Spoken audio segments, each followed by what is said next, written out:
ये भारत में सबसे ज्यादा सुरक्षा वाली जगहों में से एक है। एक ऐसा बड़ा एंटरप्राइज जो 24 घंटे काम करता है ताकि लगातार बिजली मुहैया करा सके। 4 यूनिट्स के जरिए 1400 मेगावाट पैदा करने वाला तारापुर भारत का सबसे बड़ा न्यूक्लियर प्लांट है। इस जगह तक दुनिया के बहुत कम लोग ही पहुंच सकते हैं और पहली बार एक कैमरा क्रू इस बेहद खास इलाके में दाखिल होगा ताकि एक ऐसी दुनिया की झलक पेश कर सके जिसे कम ही लोगों ने देखा है। किसी असली रिएक्टर के इससे ज्यादा करीब आप नहीं पहुंच सकते हैं। किसी न्यूक्लियर पावर रिएक्टर की दीवारों के अंदर क्या होता है, आइए जानते हैं। इस वक्त आपके हाथ में 1 मिलियन यूनिट बिजली है। 1 मिलियन? आप आज यही सब देखेंगे कि किस तरह यहाँ पेचीदा कामकाज को अंजाम दिया जाता है। मैंने पहले कभी किसी साइंस फिक्शन फिल्म के अलावा इतनी फ्यूचरिस्टिक चीज नहीं देखी है। This is Tarapur nuclear power plant, unlocking power.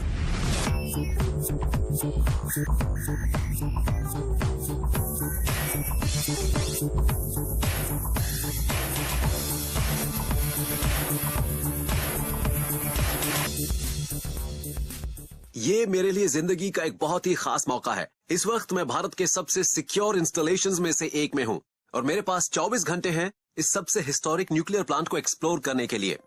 मैं स्ट्रिक्ट सिक्योरिटी से पहले ही गुजर चुका हूँ एंड फाइनली अब मैं तैयार हूँ न्यूक्लियर पावर की दिलचस्प दुनिया में कदम रखने के लिए।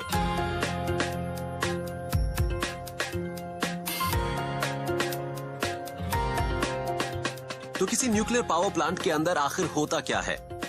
ज्यादातर लोगों को ये नहीं पता चलता कि इन दीवारों के पीछे आखिर होता क्या है, तो वो अपनी इमेजिनेशन की मदद लेते हैं। लेकिन इन दीवारों के पीछे होता ये है कि यहाँ एनर्जी के एक क्लीन सोर्स को इस्तेमाल किया जाता है बिजली पैदा करने के लिए। तारापुर एटॉमिक पावर प्लांट के अंदर न्यूक्लियर एनर्जी प्रोडक्शन पूरे जोरों पर चल रही है। तारापुर की यूनिट्स 3 और 4 में भारत के सबसे up to date pressurized heavy water reactor काम कर रहे हैं और इनमें से हर एक 540 मेगावाट बिजली बना सकता है। पूरी दुनिया में ऐसे कुल 31 देश हैं जिनमें तकरीबन 430 कमर्शियल न्यूक्लियर रिएक्टर मौजूद हैं। भारत के पास 20 न्यूक्लियर रिएक्टर हैं जो काम कर रहे हैं और इन्हें चलाता है nuclear power corporation of India limited या NPCIL। तारापुर भारत का सबसे खास न्यूक्लियर प्लांट है। जब 1969 में तारापुर में 2 न्यूक्लियर रिएक्टर बने थे तो ये एक बहुत खास घटना थी। न्यूक्लियर इक्विपमेंट के लिए ये एक बहुत लंबा सफर था जिन्हें विदेशों से मंगवाया गया था। विदेशी टेक्नोलॉजी का इस्तेमाल करके प्लांट को लगाने के लिए 1964 में जनरल इलेक्ट्रिक USA और इंडिया के बीच एक एग्रीमेंट साइन हुआ था। इसके बाद 2005-2006 में तारापुर में यूनिट नंबर 3 और 4 देसी टेक्नोलॉजी का इस्तेमाल करके लगाई गईं। इन चारों के कारण कैपेसिटी के हिसाब से देश का सबसे बड़ा न्यूक्लियर पावर प्लांट काम करने लगा। हमारे यहाँ 4 यूनिट हैं। सबसे पुरानी यूनिट नंबर 1 और 2 रोजाना 320 मेगावाट बिजली बना रही हैं, यानी कुल मिलाकर 76 लाख यूनिट रोजाना।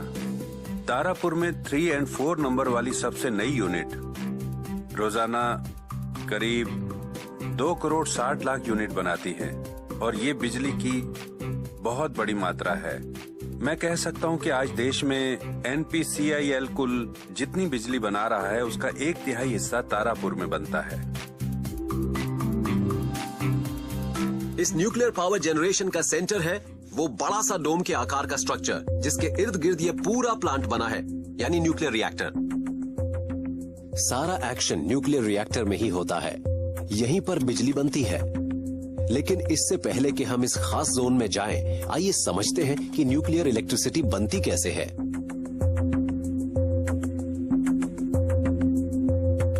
न्यूक्लियर इलेक्ट्रिसिटी तब बनती है जब एनर्जी रिलीज करने के लिए यूरेनियम एटम्स को स्प्लिट किया जाता है। जब कोई न्यूट्रॉन यूरेनियम से टकराता है तो वो कमजोर और अनस्टेबल होकर छोटे छोटे एटम्स में टूटकर ज्यादा न्यूट्रॉन और एनर्जी को रिलीज करता है। इस फिशन चेन रिएक्शन की वजह से हीट रिलीज होती है और उसी के जरिए बिजली बनती है।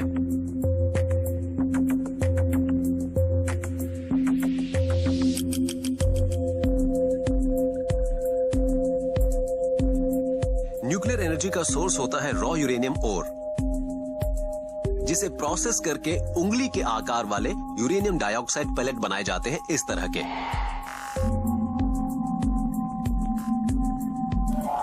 मैं आपको बताना चाहूंगा कि एक अकेले यूरेनियम फ्यूल पैलेट से जितनी एनर्जी मिलती है उतनी एनर्जी हमें 800 किलोग्राम कोयले या तकरीबन 675 लीटर तेल जलाने पर हासिल होगी। फिर इन पैलेट्स को इन मेटल फ्यूल रॉड्स में लोड करके एक साथ मिला दिया जाता है, जिनसे बनता है पावर पैक्ड बंडल। ऐसे हर बंडल का वेट तकरीबन 24 किलोग्राम होता है। ऐसे सैकड़ों फ्यूल बंडल्स को एक जायंट सिलिंड्रिकल वेसल में दाखिल करा दिया जाता है, जिसे कैलेंड्रिया कहा जाता है, और इसे किसी न्यूक्लियर रिएक्टर का दिल कहा जा सकता है। जब कोई न्यूट्रॉन यूरेनियम से टकराता है तो यूरेनियम एटम दो छोटे एटम में बंटकर ढेर सारी एनर्जी रिलीज करता है। तो फिशन से पैदा होती है हीट, जो पानी से भाप बनाती है। भाप से फिर बड़े टर्बाइन्स घूमते हैं, उनसे चलते हैं जनरेटर और फिर बनती है बिजली। न्यूक्लियर एनर्जी बेशक रिएक्टर से बनती है, लेकिन ये सारी चीजें कंट्रोल होती हैं प्लांट के शायद सबसे इंपॉर्टेंट रूम से।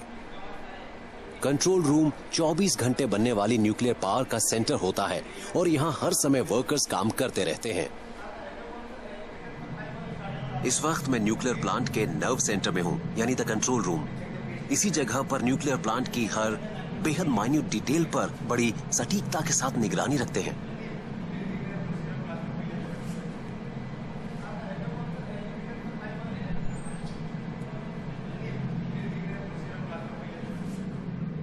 ये शायद कंट्रोल रूम में मौजूद सबसे दिलचस्प स्क्रीन्स हैं। इन्हें आप न्यूक्लियर रिएक्टर का दिल भी कह सकते हैं। ये स्क्रीन्स असल में उस एनर्जी की मात्रा की निगरानी कर रहे हैं जो रिएक्टर में जनरेट हो रही है और यहाँ पर एक्सट्रैक्ट हो रही है। इसका सही बैलेंस बनाना बहुत जरूरी है।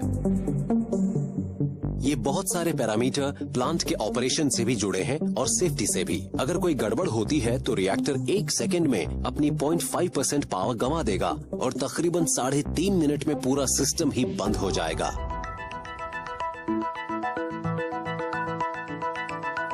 इस कंट्रोल रूम में मौजूद बेहद स्किल्ड और ट्रेन्ड पर्सनल हर मॉनिटर पर पैनी नजर रखते हैं और ये पक्का करना उनकी जिम्मेदारी है कि सभी पैरामीटर कंट्रोल में रहें। मैं प्लांट के 20,000 से भी ज्यादा पैरामीटर्स की देखरेख करती हूँ। इन्हें अपनी लिमिट में होना चाहिए, इसीलिए जब भी मैं इन पैरामीटर्स पर नजर डालती हूँ मुझे सावधानी बरतनी होती है। आखिर लोगों की सुरक्षा हमारे हाथ में जो है। कंट्रोल रूम पर जिस आदमी का कंट्रोल है वो है शिफ्ट चार्ज इंजीनियर। हेलो। अच्छा, मुझे बताइए कि आपके काम का सबसे चैलेंजिंग पार्ट क्या है? मेरे काम का सबसे चैलेंजिंग पार्ट ये है कि इस प्लांट को सुरक्षित तरीके से ऑपरेट करना और ऑथराइज्ड पावर लेवल कायम रखना। मुझे लगता है यही सबसे मुश्किल काम है मेरे लिए। और यहाँ मौजूद सिस्टम वो कितना एडवांस्ड है? इस प्लांट का कंट्रोल सिस्टम बहुत ही एडवांस्ड है और इस कंट्रोल रूम के अंदर हम सभी सिस्टम पैरामीटर्स की निगरानी करते हैं और सभी कंट्रोल पैरामीटर्स को इसी कंट्रोल रूम से मॉनिटर किया जाता है। तो अच्छा, इस मायने से ये प्लांट बहुत ही सेफ है। यानी ये बहुत सिक्योर है? बिल्कुल सिक्योर्ड। तो इसका मतलब ये हुआ कि इस सिस्टम में बाहर से कभी कोई इंटरफेरेंस नहीं की जा सकती और इसे हैक भी नहीं किया जा सकता। इस कंट्रोल रूम में एक खास मॉनिटर लगा है जो इस इलाके की सीस्मिक एक्टिविटी पर लगातार नजर रखता है। अगर कभी कोई अर्थक्वेक आता है तो ये पावर प्लांट खुद ब खुद बंद हो जाएगा। रोजाना पावर जनरेशन के अलावा रिफ्यूलिंग भी की जाती है, जो तारापुर के रोजमर्रा के कामकाज का एक बहुत जरूरी हिस्सा है। देखिए, प्रेशराइज्ड हैवी वाटर रिएक्टर्स में रिफ्यूलिंग का काम रोजाना किया जाता है जब रिएक्टर काम कर रहा होता है। तो हमारे ये जो ऑपरेशंस हैं ये कंट्रोल रूम से ही अंजाम दिए जाते हैं और इन ऑपरेशंस की निगरानी 2 अलग अलग कंप्यूटर्स करते हैं जो फ्यूलिंग मशीन के दोनों तरफ लगे होते हैं और इन्हें रिटन प्रोग्राम के हिसाब से ही काम करना होता है। और रिफ्यूलिंग को सिलसिलेवार और सुरक्षित तरीके से करने के लिए इस सिस्टम में पर्याप्त सेफ्टी प्रोविजन दिए गए हैं। रिफ्यूलिंग का काम क्योंकि न्यूक्लियर रिएक्टर के कोर में होता है, इसलिए एक आर्म की तरह काम कर रही रोबोटिक मशीनें कैलेंड्रिया के स्लॉट्स में नए फ्यूल बंडल्स को खिसकाती रहती हैं ताकि उनमें न्यूक्लियर फिशन हो सके। और दूसरी तरफ ऐसी ही एक रोबोटिक आर्म इस्तेमाल हो चुके फ्यूल बंडल को निकालती रहती है। अब शायद रिफ्यूलिंग का टाइम है, तो चलिए अब इस प्रोसेस के बारे में और जानते हैं। हाय, क्या आप हमें रिफ्यूलिंग प्रोसेस के बारे में बता सकते हैं और ये कितनी बार होता है? कुल मिलाकर हमारे 392 चैनल हैं। इन 392 चैनलों में से हम रोजाना 2 से 3 चैनलों की रिफ्यूलिंग करते हैं। इन 2 से 3 चैनलों की रिफ्यूलिंग के लिए हमारे पास 2 मशीनें हैं। एक कैलेंड्रिया के नॉर्थ साइड पर है और दूसरी साउथ साइड पर है। हम इन मशीनों को उनकी पार्क्ड पोजीशन से चैनल पोजीशन तक लाते हैं। हम इन मशीनों को चैनल के जरिए अपने हाई प्रिसीजन सेंसर्स के साथ अलाइन करते हैं। अलाइनमेंट के बाद हम इन मशीनों को चैनल्स के साथ जोड़ देते हैं और फिर हम चैनल की बाउंड्री को खोलते हैं, नए फ्यूल बंडल को एक तरफ से पुश करते हैं। मान लीजिए मैं नॉर्थ साइड से रिफ्यूलिंग शुरू करता हूं, तो मैं नए फ्यूल बंडल को नॉर्थ की तरफ से पुश करूंगा और हम यूज हो चुके फ्यूल बंडल को मशीन के साउथ हिस्से से निकाल लेंगे और ऐसे हमारा फ्यूलिंग का काम पूरा होता है। तो आप इस सारे काम पर यहीं से नजर रखते हैं या सभी कहीं और से? पैरामीटर्स का यहाँ से ध्यान रखा जाता है। वो सभी रिमोटली मॉनिटर्ड होते हैं। इस पूरे ऑपरेशन को एक माइक्रो कंप्यूटर की मदद से पूरा किया जाता है। इस रिफ्यूलिंग के काम को ऑटोमेटिक मोड में किया जाता है। तमाम फीडबैक इस पैनल पर अवेलेबल होते हैं, यहाँ दोनों तरफ, इस कंप्यूटर में भी और इन इंडिकेशंस में भी। सभी फीडबैक पैनल ऑपरेटर्स के लिए अवेलेबल होते हैं। जल्द ही मैं वो सब देखने वाला हूँ जिसे दुनिया में बहुत कम लोगों ने ही देखा होगा। ये है न्यूक्लियर फ्यूल को लोड किया जाना।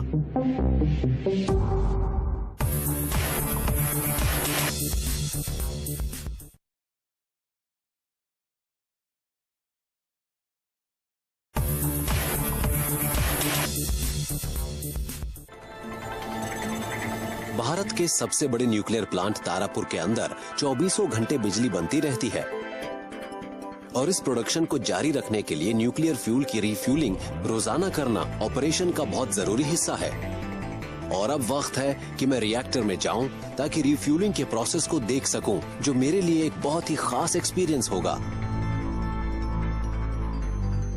तो इस वक्त हम प्लांट के सबसे रिस्ट्रिक्टेड जोन में एंटर करने वाले हैं। इस जोन में मेंटेनेंस इंजीनियर्स के अलावा और कोई अंदर नहीं जा सकता। And as you can see, we need to wear protective clothing for that. Protective clothing और गियर का मकसद है हमें रेडिएशन कंटैमिनेशन से बचाना। इस इलाके में क्योंकि बहुत ज्यादा रेडियो एक्टिविटी है, इसलिए रेडिएशन के लेवल्स की बहुत ध्यान से मॉनिटरिंग करने की जरूरत होती है।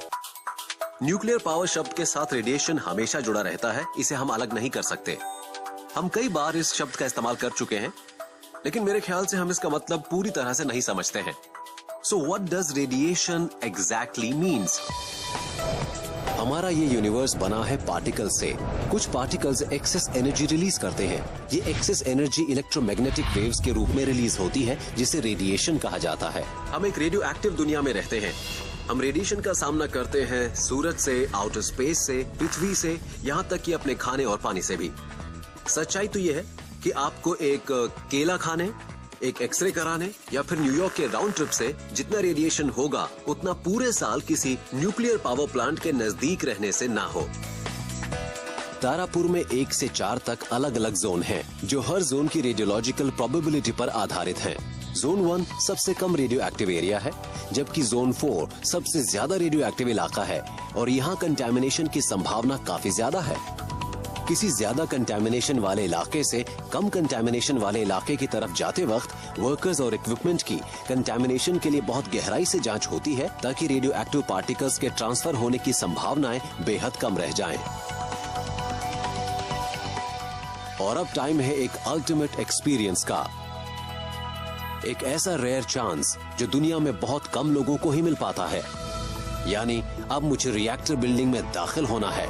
अब हम एंटर होंगे रिएक्टर बिल्डिंग 3 में। अभी सामने जो नजर आ रहा है वो मेन एयरलॉक है। यहाँ 2 दरवाजे हैं, ये ऑटोमेटिक दरवाजे हैं। ये बाहरी कंटेनमेंट डोर है और इसके बाद एक और इनर कंटेनमेंट डोर है। अंदर एंटर होने से पहले हम इस प्रोटेक्टिव गियर को पहनेंगे। ये हैं दस्ताने और जूते। अंदर हमारा रिफ्यूलिंग ऑपरेशन शुरू होने वाला है, तो मेरे ख्याल से आप उस पर भी नजर डाल पाएंगे। बहुत भारी है। एक डोर और भी है? हाँ, एक दरवाजा और है। असल में यहाँ 2 अलग अलग कंटेनमेंट्स हैं। इस रिएक्टर बिल्डिंग में 2 कंटेनमेंट हैं, इनर कंटेनमेंट और आउटर कंटेनमेंट। और इन दोनों दरवाजों के बीच एक डिफरेंशियल प्रेशर है, यानी अंदर वाले दरवाजे और बाहर वाले दरवाजे के बीच। ओके। रीजन ये है ताकि बाहर वाले हिस्से में रेडियो एक्टिविटी ना पहुंच पाए। ये 2 अलग अलग बिल्डिंग है। इस एक बिल्डिंग के अंदर दूसरी बिल्डिंग मौजूद है। तो अब अंदर वाली बिल्डिंग में चलते हैं।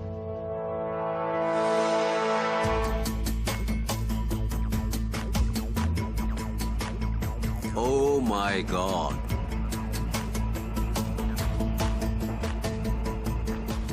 तो आप किसी असली रिएक्टर के इससे ज्यादा करीब नहीं जा सकते। It's not possible. मैं बहुत करीब से कुछ ऐसा देखने वाला था जो दुनिया में बहुत ही कम लोगों ने देखा होगा, यानी रिएक्टर मशीन में न्यूक्लियर फिशन के लिए एक फ्यूल बंडल को डाले जाने से ठीक पहले क्या होता है। इन नए फ्यूल बंडल्स को यहाँ पहुँचने से पहले काफी तगड़े क्वालिटी चेक से गुजरना पड़ता है। ये सारे फ्यूल बंडल हैदराबाद के न्यूक्लियर फ्यूल कॉम्प्लेक्स में बनाए जाते हैं। सारा न्यूक्लियर फ्यूल इसी सेंटर में बनता है। इन्हें इस प्लांट में लाकर इनकी क्वालिटी की गहराई से जांच की जाती है। मैन्युफैक्चरर यूनिट से फ्यूल बंडल मिलने के बाद हम 3 टेस्ट करते हैं। पहला है फिजिकल टेस्ट और दूसरा डायमेंशनल टेस्ट और तीसरा इंटीग्रेटेड टेस्ट। विजुअल और डायमेंशनल चेक्स के बाद हम बमिंग चैम्बर्स में 3 बंडल्स को रखते हैं और इसे कवर करने के बाद फिर 1 घंटे तक 6 किलो तक हीलियम गैस से इसे हम प्रेशराइज करते हैं। फिर हम इसे अप्रूव करते हैं। हीलियम टेस्ट का मकसद लीक्स का पता लगाना है। जब फ्यूल के नए बंडल इसमें पास हो जाते हैं तो फिर इन्हें फिशन के लिए कैलेंड्रिया में लोड किया जा सकता है। अब हम इस नए फ्यूल लोडिंग एरिया के अंदर हैं। ये एक बहुत ही क्रिटिकल एरिया है। यहाँ से हम फ्यूल को हाथों से लोड करते हैं और फिर हम आगे जाएंगे। लोड हो जाने के बाद फिर ये फ्यूल सिस्टम के हिसाब से काम करता है। क्या मेरे लिए सेफ होगा? आई मीन इसे हैंडल करना? हाँ, नए फ्यूल को पकड़ने में कोई दिक्कत नहीं है, कोई प्रॉब्लम नहीं होती। आप इसे बिना डरे पकड़ सकते हैं, इसमें कोई प्रॉब्लम नहीं है। अब मैं ऐसे एक बंडल को उठा रहा हूँ। ये थोड़ा भारी है। अब मैं यहाँ इसे रख रहा हूँ। फ्यूल पेयर्स में जाता है। तो क्या आप दूसरा बंडल लोड करना चाहेंगे? Sure, why not. ओह, इस वक्त आपके हाथ में 1 मिलियन यूनिट बिजली है। इस एक बंडल से करीब क्या 1 मिलियन? 1 मिलियन यूनिट बिजली बनती Oh, it's है। heavy. देखिए, आप तो इसे बड़े आराम से उठा पा रहे हैं। Not that easy.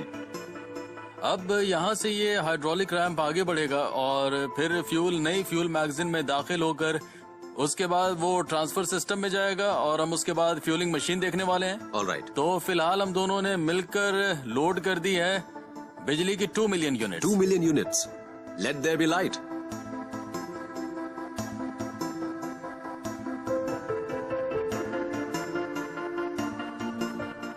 ये वो वॉल्ट है जिसमें तमाम कूलेंट चैनल्स हैं और यूरेनियम फ्यूल यहाँ रखा जाता है। इस एरिया में आप नहीं जा सकते हैं। यहाँ पर ये एक दरवाजा है और इसमें एक इंटरलॉक भी है। ये दरवाजा नहीं खुलता जब रिएक्टर एक खास पावर पॉइंट से ऊपर होता है, 1% पावर पॉइंट से ऊपर, अबाउट 1% पावर, 0.1% पावर, तब ये नहीं खुलता है। तो ये न्यूक्लियर रिएक्टर के वॉल्ट वाले 2 एंट्री पॉइंट्स में से एक पॉइंट है। आप इसमें तभी एंटर कर सकते हैं जब मेंटेनेंस के लिए प्लांट को शट डाउन किया गया हो। इसके अंदर रेडिएशन फील्ड काफी ज्यादा है, लेकिन बाहर ये काफी सेफ है। यहाँ पर कोई प्रॉब्लम नहीं है। ओके। तो अब हम व्यूइंग विंडो से अंदर का नजारा देखेंगे। दूसरी तरफ से हम अंदर का नजारा देख सकते हैं।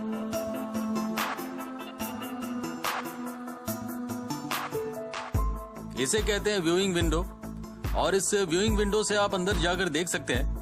आप करीब जा सकते हैं, कोई प्रॉब्लम नहीं है। आप अंदर जो चीज देख रहे हैं वो है फ्यूलिंग मशीन। मैंने पहले कभी किसी साइंस फिक्शन मूवी के अलावा इतनी फ्यूचरिस्टिक चीज नहीं देखी है। तो ये वो रोबोटिक मशीन है जो हमारे रखे फ्यूल को लोड कर रही है, जिसे हमने थोड़ी देर पहले लोड किया था। सही कहा आपने यहाँ जो नया फ्यूल रखा था वो इस मशीन में पहुंच गया है।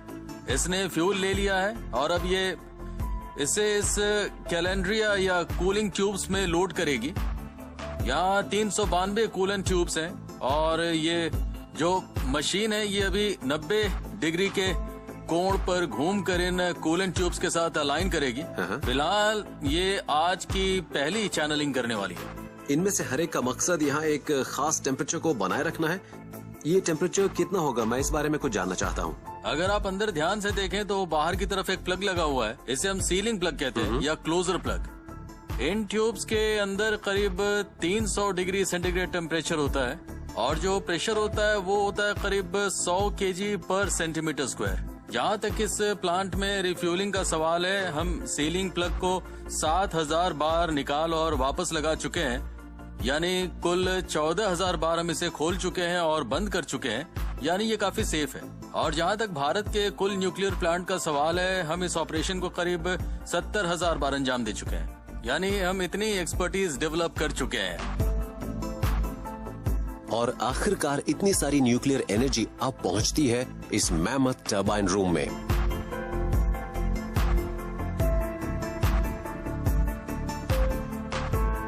अब मैं टरबाइन रूम के अंदर जा रहा हूँ।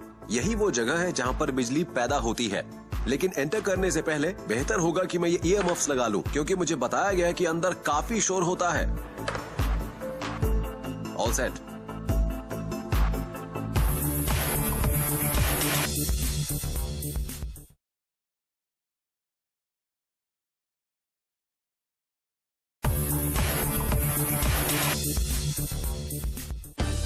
तारापुर न्यूक्लियर प्लांट में न्यूक्लियर इलेक्ट्रिसिटी का प्रोडक्शन बहुत बड़े स्केल पर होता है और पैदा होने वाली इस न्यूक्लियर एनर्जी को इन टरबाइन रूम्स में बिजली में बदल दिया जाता है, जहां अब मैं दाखिल हुआ हूं।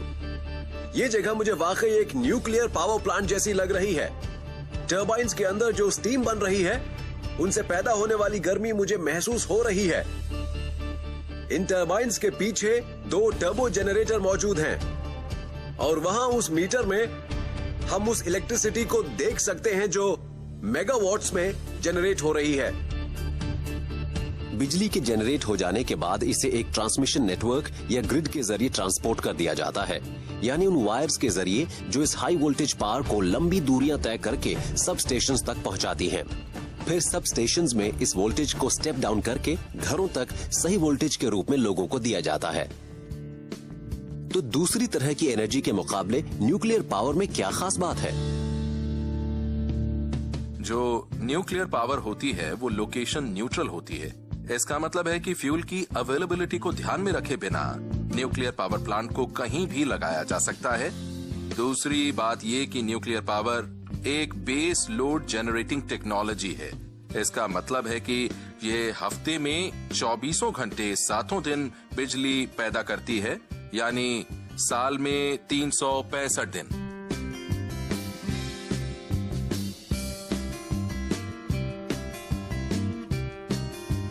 फिलहाल थर्मल एक बेस लोड स्टेशन के तौर पर काम कर रहा है, जबकि कोयले और पेट्रोलियम जैसे रिसोर्सेज बड़ी तेजी से खत्म हो रहे हैं। दूसरी तरफ अगर आप सोलर और विंड पावर जैसे रिन्यूएबल रिसोर्स को देखें तो वो रुक रुक कर बिजली मुहैया कराते हैं, तो उन्हें बेस लोड स्टेशन नहीं कहा जा सकता है।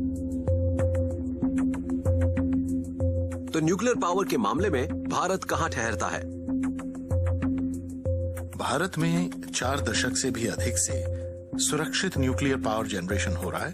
हम प्रेशराइज्ड हैवी वाटर टेक्नोलॉजी में महारत हासिल कर चुके हैं। हमें डिजाइनिंग, कंस्ट्रक्शन और ऑपरेशन में काफी क्षमता हासिल है और वर्ल्ड क्लास स्टैंडर्ड्स के मामले में हम अपनी योग्यता दिखा चुके हैं। हमारा एक रिएक्टर तो लगातार 750 दिन से भी ज्यादा तक काम करता रहा है। दुनिया के रिएक्टर्स में इसने दूसरी सबसे लंबी ऑपरेशन ड्यूरेशन का रिकॉर्ड बनाया है, जो इस क्षेत्र में एक बड़ी बात है। तो ये बात दिखाती है कि हमारी कॉम्पिटेंसी वर्ल्ड क्लास है। मैन्युअल का ध्यान रखो और ऊपर देखो। लेकिन वर्ल्ड क्लास कोई इत्तेफाक से नहीं बन जाता। तारापुर में कॉम्प्लेक्स टेक्नोलॉजी को हैंडल करते हैं एक्सट्रीमली स्किल्ड पर्सनल, और ये भी इत्तेफाक से नहीं हुआ है कि तारापुर में काम करने वाला हर शख्स यहाँ ट्रेनिंग के एक लंबे और मुश्किल पीरियड के बाद पहुंचा है।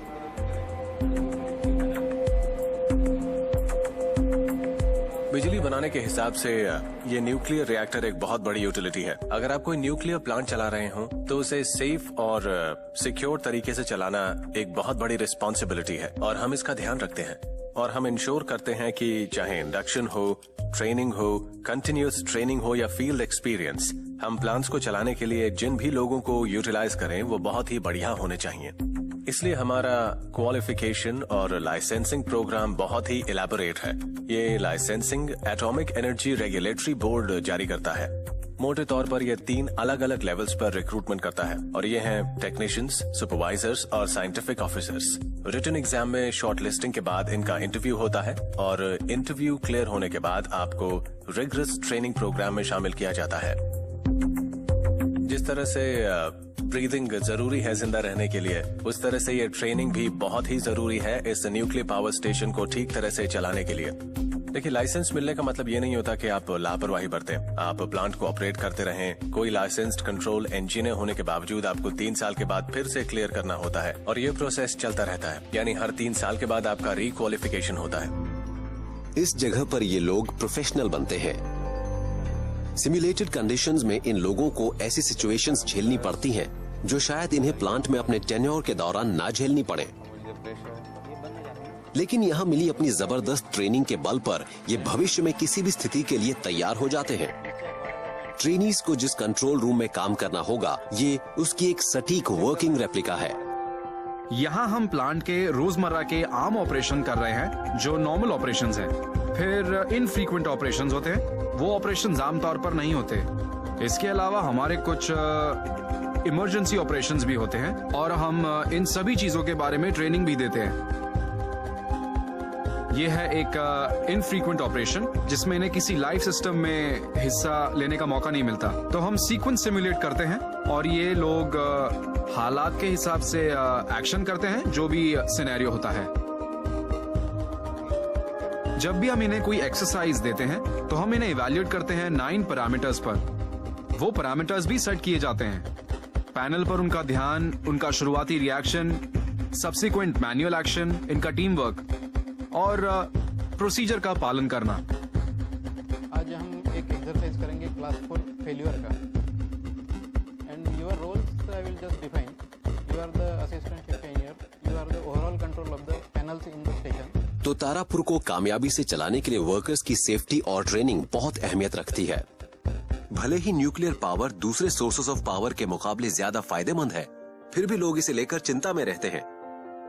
In the nuclear world, an accident anywhere is an accident everywhere. और ऐसे ही कुछ न्यूक्लियर हादसे न्यूक्लियर हिस्ट्री पर अपनी छाप छोड़ चुके हैं। लेकिन इन हादसों की वजह से पूरी दुनिया में मौजूदा न्यूक्लियर पावर फैसिलिटीज के लिए सेफ्टी से जुड़े कुछ अहम सबक हम सबको मिले हैं। न्यूक्लियर पावर टेक्नोलॉजी के मामले में हमारा दुनिया के साथ बहुत अच्छा सहयोग है।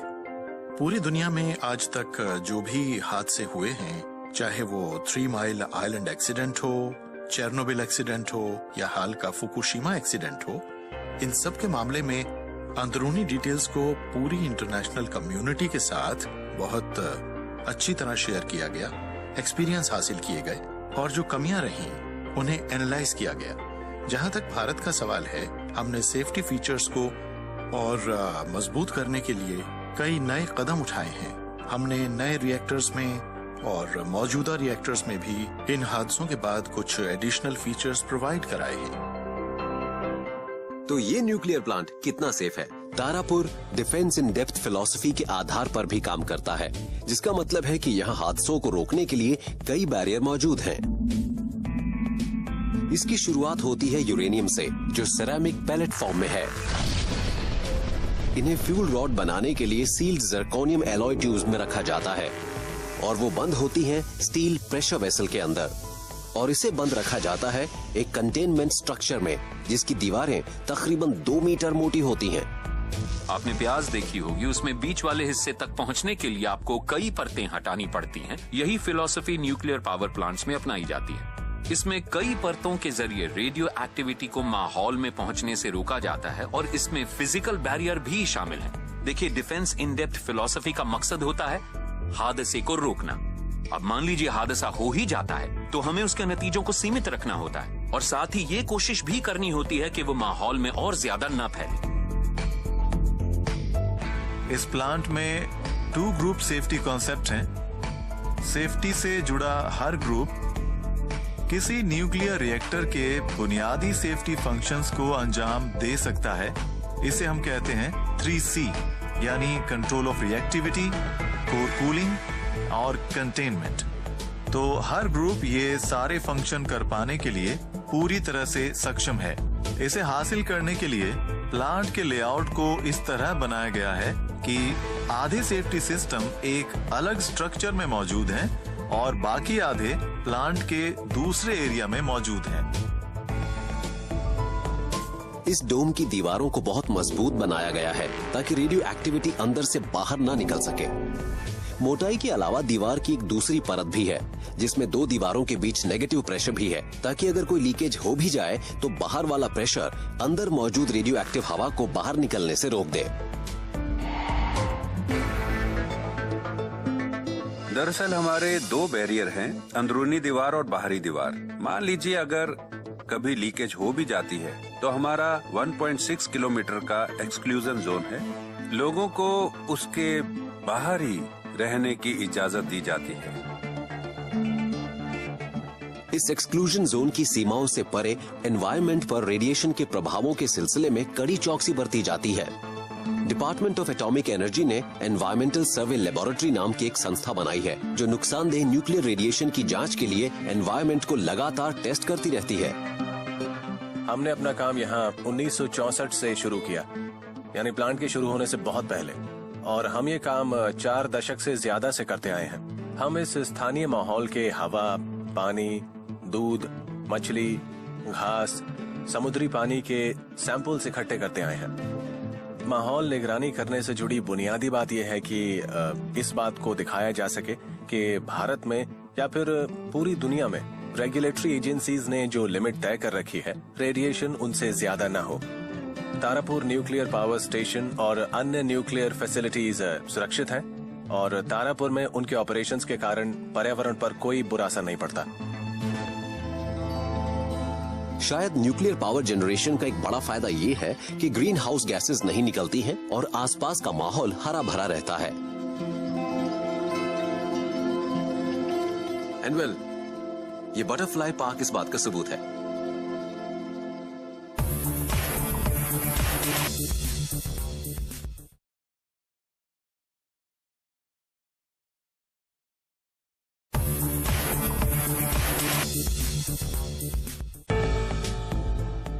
मैं न्यूक्लियर रिएक्टर बिल्डिंग के अंदर जा चुका हूं, जहां न्यूक्लियर एनर्जी बनती है, और टरबाइन रूम में भी, जहां बिजली बनती है। लेकिन अभी मुझे एक इलाका और देखना है, स्पेंट फ्यूल बे एरिया। जब न्यूक्लियर रिएक्टर फ्यूल बंडल्स को डिस्चार्ज कर देता है तो उनका क्या होता है? उसका जवाब हमें शायद यहाँ मिलेगा, है ना? या ये टैप्स 3 के लिए हमारा स्टोरेज है, तो आइए देखते हैं।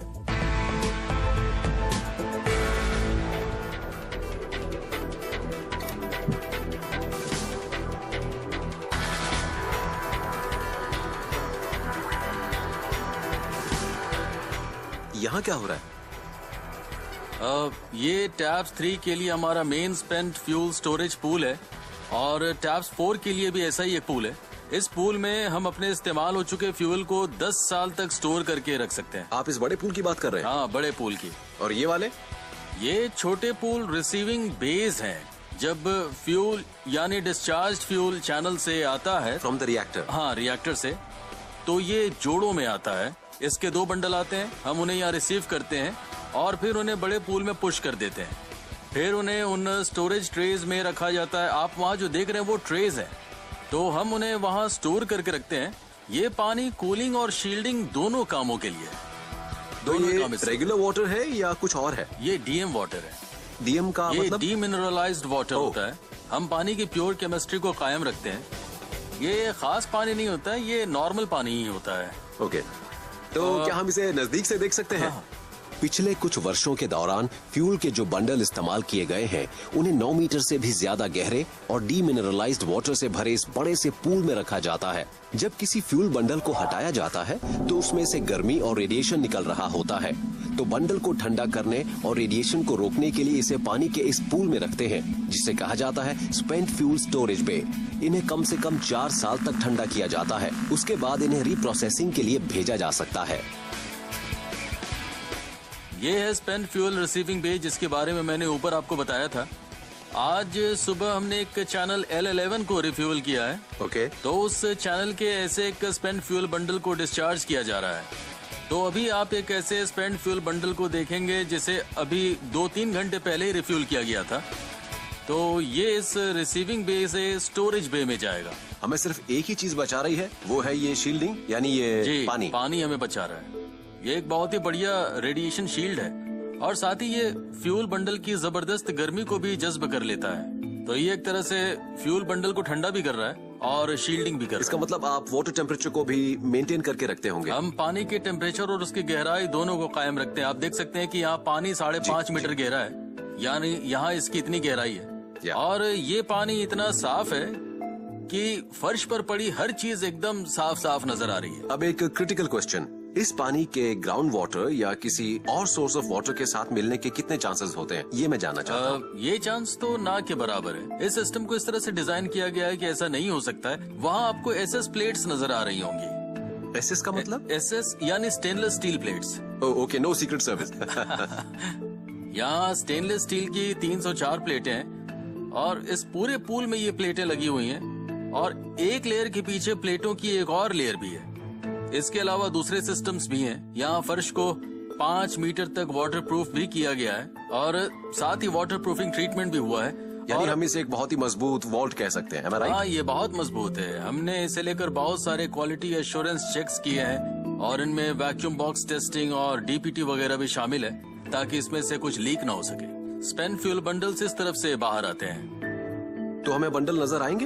हाँ, हमें वो बंडल नजर आएंगे जिन्हें या तो हमने रिफ्यूल किया है या जिन्हें सुबह चैनल से डिस्चार्ज किया गया है।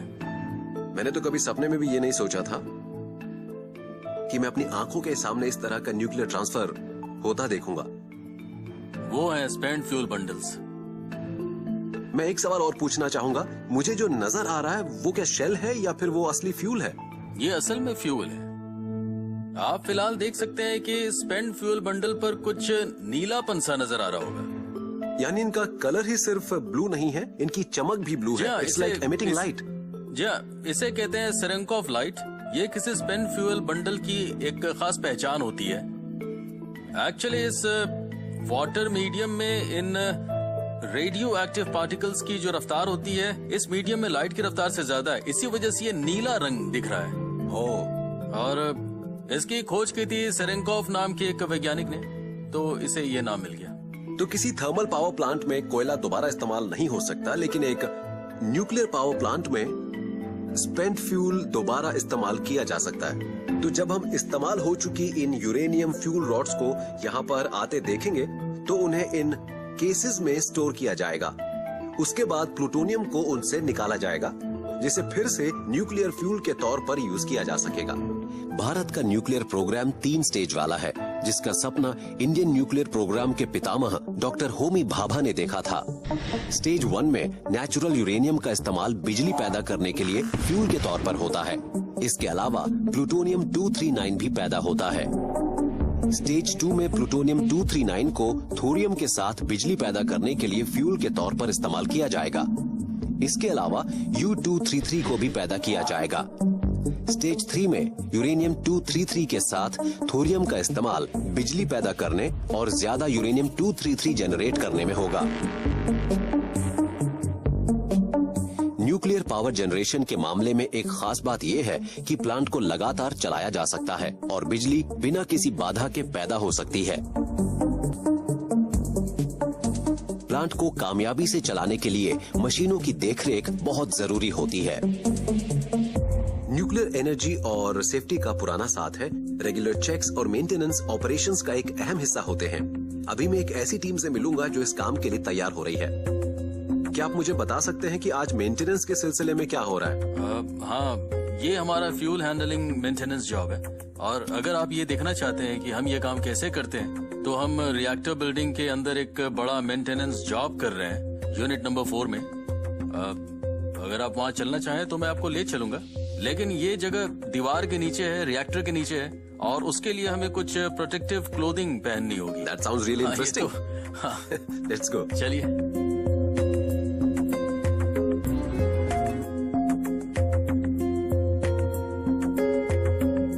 मेरे साथ पहली बार ऐसा हो रहा है। अब मैं वाकई खुद को एक साइंस फिक्शन फिल्म का हिस्सा महसूस कर रहा हूँ।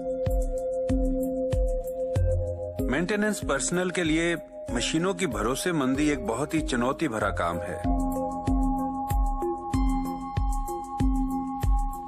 अगर हमारी मशीनें सेफ होंगी, प्लांट सेफ रहेगा। अगर वो सेफ होगा तो पूरी न्यूक्लियर सोसाइटी सेफ होगी।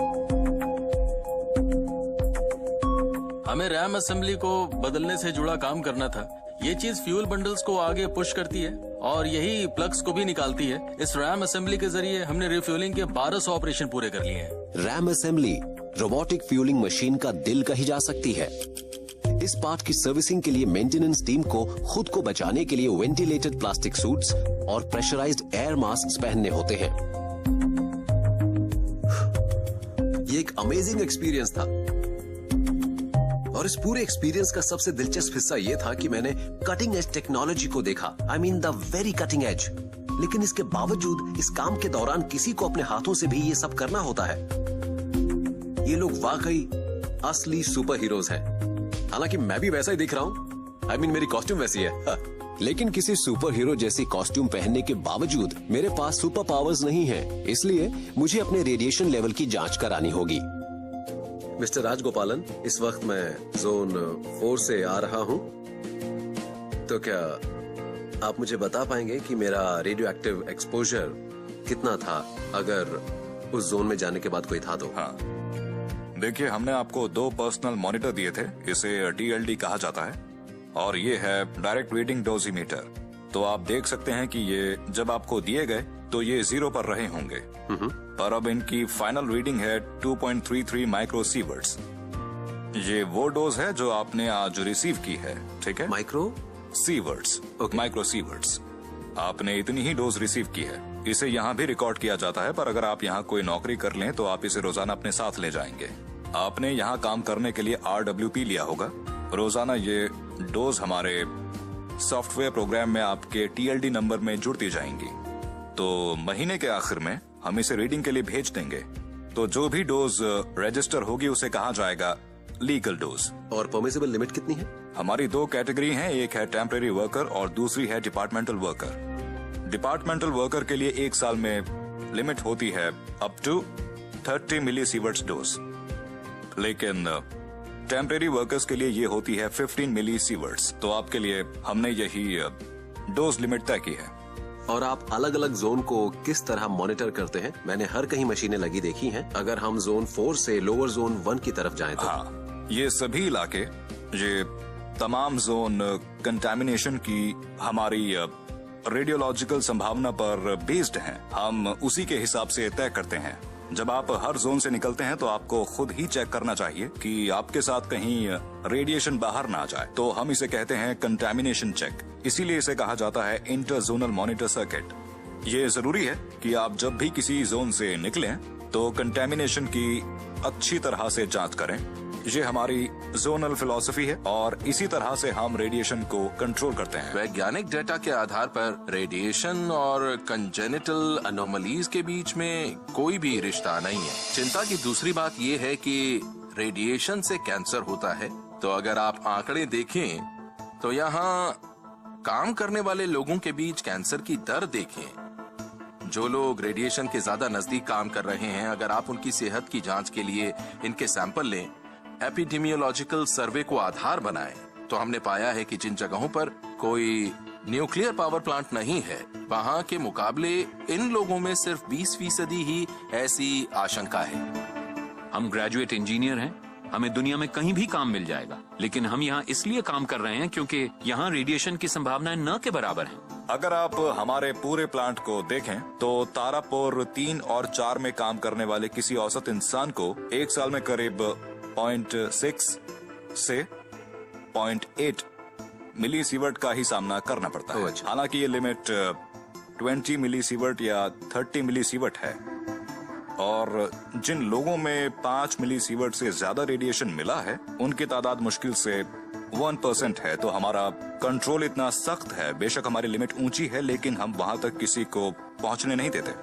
बस यही है। ओके, और कुछ पूछना हो तो बताइए। Thank you sir. तो आज मैंने इस न्यूक्लियर प्लांट में अपना पूरा दिन बिताया है और मुझे अभी अभी ग्रीन सिग्नल दे दिया गया है। मैं कंटामिनेशन से पूरी तरह फ्री हूँ। सच कहूँ तो आते वक्त मेरे दिल में डर जरूर था कि मैं पहली बार किसी न्यूक्लियर प्लांट के अंदर जा रहा हूँ, पर यह भी किसी दूसरे इंडस्ट्रियल प्लांट जैसा ही निकला। बस यहाँ मुझे ये प्रोटेक्टिव क्लोथिंग पहननी पड़ी, इसके अलावा कुछ नहीं।